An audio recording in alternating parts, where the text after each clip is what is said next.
The Life of Stephen Taylor, written and narrated by Hannah Taylor.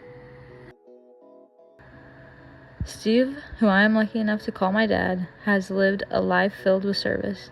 He loves to help others, even if that means sacrificing his time. Steve was taught to love and treat others the way he wanted to be treated. Throughout the 64 years that Stephen has lived, he has seen many different impacts and changes the world has gone through, all while having a relationship with the Lord and with his family.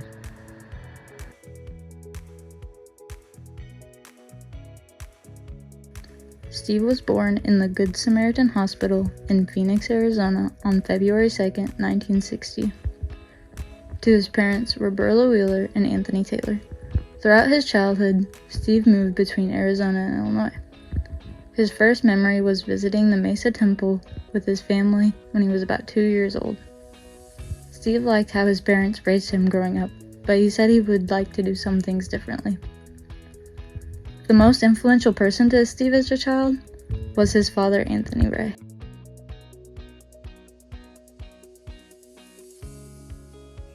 Steve attended Papago Grade School in Phoenix, Arizona from kindergarten to the 8th grade. He then moved to North City, where he spent his 4 years of high school. Steve had many best friends while he was in high school, but when he was in grade school, it was David Adair, who he still sees from time to time. Steve had many different teachers throughout his school career. To him, they were all influential, and he could probably still name them all.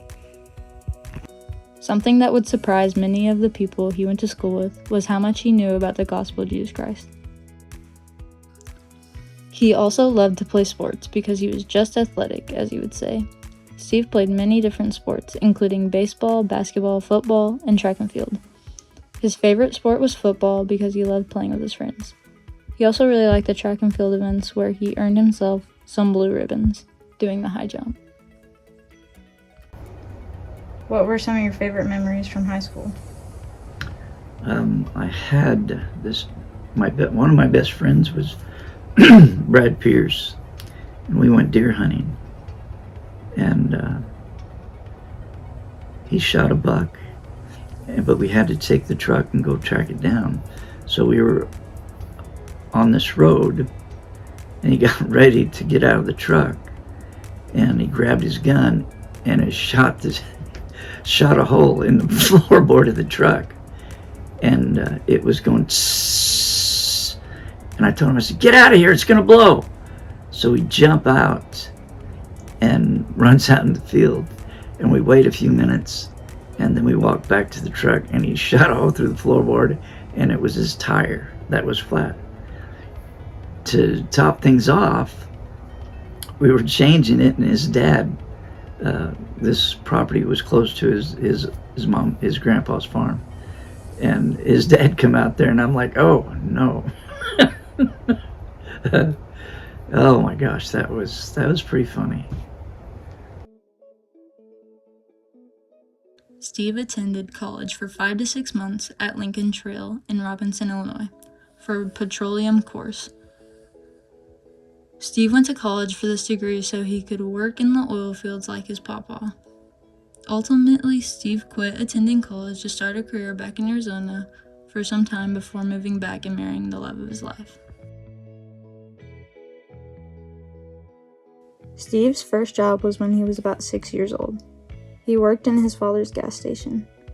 He has had many different types of jobs in his life, such as warehouse and mechanic jobs.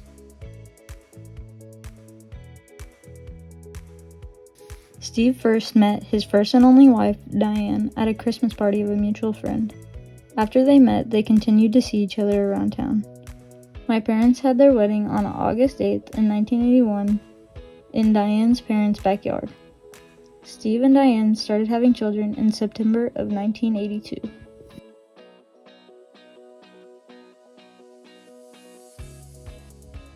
My mom and dad have 10 children.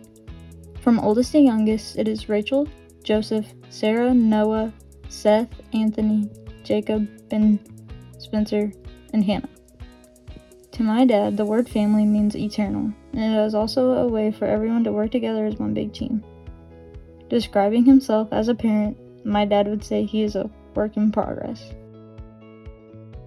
addition to their children, they also have 17 grandchildren. Steve has 3 older siblings, Stanley, Rhonda, and Brenda, and 2 younger siblings, Dwayne and Gayla.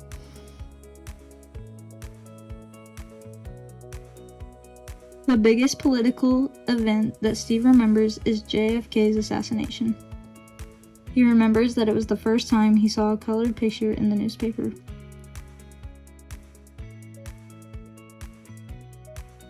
Steve loves to work on cars and talk about the gospel in his spare time. Religion plays a priority in his life. Where were you and how did you react to the explosion of the Challenger? I was in awe. We were living in Macon, Illinois at the time, and we were watching it on TV, and it just took off and it just exploded. It was kind of an unbelievable moment.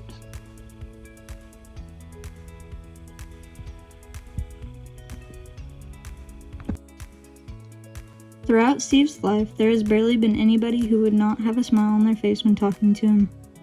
I am lucky to have witnessed how Steve has been a brother, father, grandfather, uncle, and most importantly, a friend to all. My dad will continue to bless me and everyone else who he has met through his acts of service. I am thankful to have a father like Stephen Taylor in my life.